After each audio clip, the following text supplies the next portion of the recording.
hi friends आपनको स्वागत करुच्ची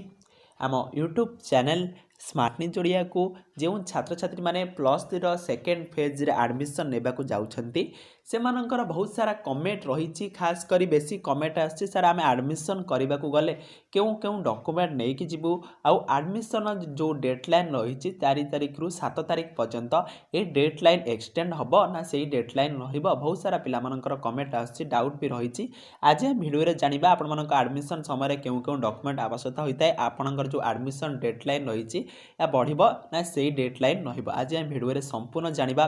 जदि आपण माने प्रथम थर पई आम चैनल को भी करूछंती आम चैनल को सब्सक्राइब करी नोटिफिकेशन बटन को ऑल ले सेट कर दियंतु एही भलिया लेटेस्ट एजुकेशनल अपडेट आगे पाए देखो सांग मैंने आपण मानकर जो प्लस 3 सेकेंड फेज एडमिशन थिला आपण मानकर एडमिशन स्टार्ट हो सारी 4 तारिख रु 7 तारिख भितर आपण मानकर एडमिशन हो बोली ऑफिशियली भाबरे आपण मानकर नोटिस आसीतला किंतु 4 तारिख वर्षा हवा कारण कौनसी पिला माने कॉलेज को जाइए एडमिशन करि पारनांती आपण माने भल से जानिथिबे सारा ओडिसा रे बात्यार प्रभाव रही से कौनसी पिला भी कॉलेज को जाइए एडमिशन करि पारनांती सेकेंड कथा होची आपण हाथ रे 2 दिन समय अछि आपन रहा 6 तारिख 7 तारिख 2 दिन समय अच्छी आपण मानकर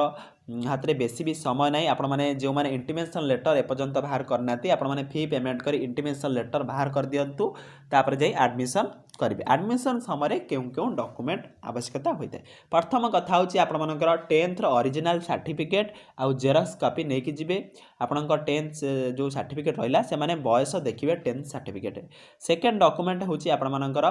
प्लस 2 रो मार्कशीट आपनक पाखरे त प्लस 2 रो ओरिजिनल सर्टिफिकेट आसी नथिबो कोनोसी पिलांग पाखो एपंत ओरिजिनल सर्टिफिकेट आसी नथिबो आपण माने मार्कशीट जो आपण जति कि मार्क रहिछि तार ओटा प्रिंट आउट काढि देबे सेया को नै कि जिवे आपनकर एडमिशन हबो थर्ड डॉक्यूमेंट होची जदि आपण माने एससी एसटी कैटेगरी पिला माने होइतिबे ताले आपनकर कास्ट सर्टिफिकेट दरकार जनरल पिला होइतले आपनकर कास्ट सर्टिफिकेट दरकार नै जदि आपण माने फिजिकल हैंडिकैप होइतांती ताले आपण मानकर पीडब्ल्यूडी सर्टिफिकेट दरकार आउ आपण मानकर इंटिमेशन लेटर आपण फी पेमेंट करि साला परे आपण मानकर इंटिमेशन लेटर आसी जाइतिबो आपण इंटिमेशन लेटर को नै कि जिवे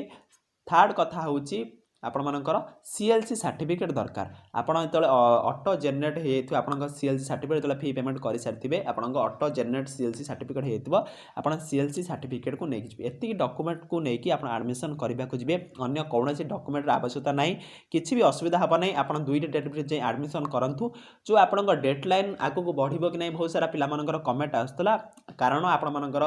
गत काली संडे थिला सेति पय कोनोसी नोटिफिकेशन आसी पार नाही आज आपण मानकर मंडे अछि